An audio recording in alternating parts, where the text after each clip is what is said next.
Hi friends, আবার গল্প কথায় চলে আসলাম ছোট্ট একটা গল্প নিয়ে। একটা গ্রামের একটা মানুষের গল্প। একটা গ্রাম ছিল, সেই গ্রামে একজন খুব দরিদ্র মানুষ থাকতেন। মানুষটা ভীষণ ভীষণ ভীষণ ভালো মাপের এবং দয়ালু মানুষ ছিলেন, কিন্তু ভীষণ গরিব ছিলেন। গরিব হলেও তার মনটা ছিল অমির, অনেক বড় লোক, মনের দিক দিয়ে বড় লোক, ঠিক আছে। তার দুয়ারে এসে কেউ না খেয়ে ফিরে যেতেন না। সে এমনও দিন গেছে যে নিজে না খেয়ে অন্য কোনো অভুক্ত মানুষ অথবা প্রাণীকে সেই খাবার নিজের মুখের গ্রাস দিয়ে দিয়েছেন। আর এইভাবেই খুব হাসি খুশিভাবে হ্যাপিলি তার দিন কাটত। সে অনেক কষ্ট করলেও কাউকে কখনো নিজের কষ্টের কথা বলতেন না, হাসি মুখে দিন কাটাতেন। আর কখনো কারোর থেকে কিছু হাত পেতে চেয়ে নেননি, বা কখনো কারোর থেকে ধার বাকি করে কোনো দিন সেরকম কিছু ওনার মাথাতেও আসেনি। কিভাবে যেভাবেই হোক ভগবান ঠিক তার মুখের গ্রাস জোগাড় করে দিতেন, এবং সে নিজে খেয়েও অন্যকে খাওয়ানোর মতন খাবার ভগবানের দয়ায় ঠিক পেয়ে যেতেন। তো ভালো মানুষের ওপরে না ভগবানের আশীর্বাদ থাকে, তাদেরকে স্বয়ং ভগবানই রক্ষা করেন। কারণ ভগবানও তার ভালো সন্তানদেরকে ভীষণ ভালোবাসেন। যেরকম আমরা বাবা মায়েরা যেই সন্তানটা সবথেকে বেশি ভালো হয়, আমরা অবশ্যই একটা তাদের প্রতি উইকনেস চলে আসে। সেরকম ঈশ্বরের যত ভালো মানসিকতার আমরা হব, ভগবানের তত ক্লোজ হতে পারবো। একদিন ভগবান ভাবলেন যে ও অনেক কষ্ট করে, এত গরিবই ওর, কিন্তু কোনোদিন তো মুখ ফুটে আমার কাছে বলে না যে আমাকে ধন দাও, সম্পদ দাও, কিছুই তো সে চায় না, আমার ওকে কিছু দেওয়া উচিত। সেই ভেবে ভগবান অন্য একটা সাধুর বেশে ওনার কুটিরের সামনে এসে দাঁড়ান। তো দাঁড়িয়ে ভগবান দেখেন যে ঘরে উনি বসে আছেন বা কোনো কাজ করছেন। তো সাধু বাবা ডাকেন, উনি বাইরে আসেন। তো সাধু বাবা বলেন যে তুমি অনেক ভালো কাজ করছো, আমি তোমাকে কিছু পুরস্কার দিতে চাই। তখন বলেন কি পুরস্কার দিতে চান?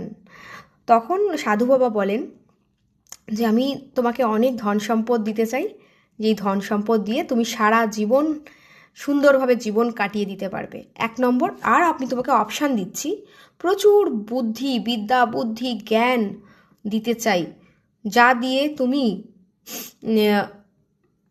বিদ্যা বুদ্ধি জ্ঞান নিয়েও তুমি সন্তুষ্ট থাকতে পারো যদি ধন সম্পদ নিতে না চাও।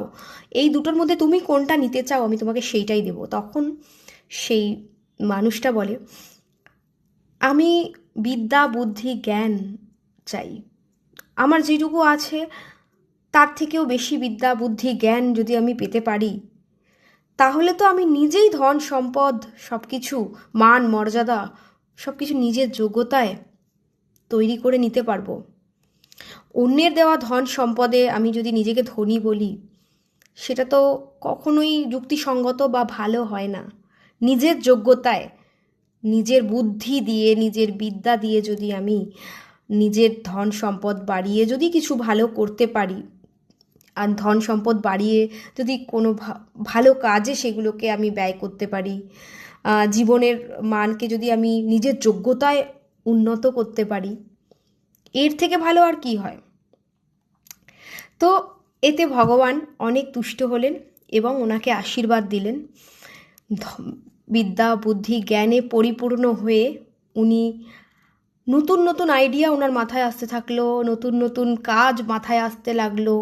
উনি ব্যবসা শুরু করলেন আর নানান রকমভাবে মানুষের উপকার করতে থাকলেন এবং ব্যবসা বাড়তে থাকলো।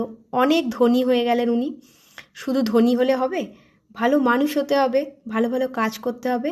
তো সেই ভালো কাজ এবং ভালো কর্মের দ্বারা উনি সবার মন জয় করে নেয়। যেখানেই যায় সবাই ওনাকে ভালোবাসেন, সবাই ওনাকে চায়। তার কারণ ওনার মনটা ধনী প্রথম থেকেই, সেই কারণে উনি সম্মান পান। তো একটা জীবনে সম্মানের থেকে বড় আর কী বা হতে পারে? ধন সম্পদ অনেকেরই আছে, কিন্তু 5টা মানুষ তাকে চেনে না, জানে না। কিন্তু একটা ভালো মানুষকে সবাই চেনে। একটা ভালো মানুষকে একটা খারাপ মানুষও কি চট করে খারাপ কিছু বলতে সাহস করে না। এটাই হচ্ছে ভালো মানুষ হওয়ার একটা জোর। একটা পাওয়ার। তো সঠিক বুদ্ধিমান মানুষ যারা হয় তারা সামান্য সম্পদের জন্য কখনো লড়াই করে না। চলো, তুমি আমাকে বঞ্চিত করছো ওই সম্পদ থেকে, আমি আমার বিদ্যা বুদ্ধি জ্ঞান দিয়ে তোমার ওইটুকু সম্পদের থেকেও আরও আরও আরও কয়েক গুণ বেশি সম্পদ তৈরি করব নিজের যোগ্যতায়। তুমি ওইটুকু পেয়েছো শ্বশুরবাড়ির হয় না সোর্সে, শ্বশুরবাড়ি সোর্সে পাচ্ছে কেউ, কেউ বা স্বামীর সোর্সে, কেউ বা বাপের বাড়ির সোর্সে। সোর্সে যে সম্পদগুলো আসে সেটার পিছনে তো খুব একটা কাউকে পরিশ্রম করতে হয় না, কিন্তু নিজের যোগ্যতা দিয়ে যদি, নিজের হার্ডওয়ার্ক এবং নিজের পরিশ্রম দিয়ে, নিজের শিক্ষাগত যোগ্যতা, বুদ্ধি দিয়ে, বিদ্যা দিয়ে, পরিশ্রম দিয়ে, স্মার্ট ওয়ার্কিং দিয়ে আমরা যেইটুকু আর্নিং করব এবং সেইটুকুই আমরা যখন এই পৃথিবীতে ছেড়ে যাব, ওটাই আমাদের, ওটাই দিয়ে গেলাম।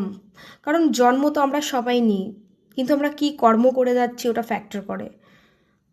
পৃথিবীতে এসেছি, খাবো দাবো এনজয় করব চলে যাব না, এটা শুধু ভাবলে হবে না। আমাদের প্রত্যেকেরই কিছু না কিছু দিয়ে যেতে হবে, কিছু না কিছু করতে হবে, ভালো ভালো কাজ করতে হবে। নেচারকে ভালোবাসতে পারি, গাছপালাকে ভালোবাসতে পারি, কিছু অভুক্ত মানুষ, এগুলো আমাদের কর্তব্য। তাদের জন্য যদি ভালো কিছু করতে পারি, কিছু মানুষকে ভালো অ্যাডভাইস দিয়ে যদি ভালোর পথ দেখাতে পারি, তো এই ধরনের ভালো কাজে আমাদেরকে ইনভলভ থাকতে হবে। মানে এই সব কাজগুলো হচ্ছে ভগবানের জন্য কাজ করা, ভগবানের হয়ে কাজ করা। তখন অটোমেটিক্যালি ভগবান এই ভালো মানুষদের ওপর তুষ্ট হন এবং সত্যিই ভালো মানুষদেরকে স্বয়ং উনি রক্ষা করেন। এটা আমি নিজেও অনেক কিছু ফিল করি। আশা করি যারা খুব ভালো মনের মানুষ, সাদা মন, যাদের মনে পাপ নেই, হিংসা আসে না, লোভ আসে না, সামনে এত এত কোটি কোটি টাকা থাকলেও ইচ্ছা হয় না যে তুলে নিই, এই যে কন্ট্রোলটা যাদের মধ্যে আছে, যাদের কখনোই প্রলোভিত করতে পারে না, যারা শুধু ভালো কিছু শিখতে চায়, নিজেকে ডেভেলপ করতে চায়, এটা ঈশ্বরের আশীর্বাদ ছাড়া আর কিচ্ছু না। কারণ লোভ লালসাহীন মানুষ মানেই সে গড গিফটেড, ভগবানের একদম ডিরেক্ট আশীর্বাদ তার কাছে আসে। কারণ জীবনের সবচেয়ে সত্যি কি, সেই রিয়ালাইজেশনটা কিন্তু সবাই বুঝতে পারে না, সবাই মায়ার জালে আটকে থাকে। আসলে আমরা আসল সত্যটা কি সেটাই বুঝে উঠতে পারি না।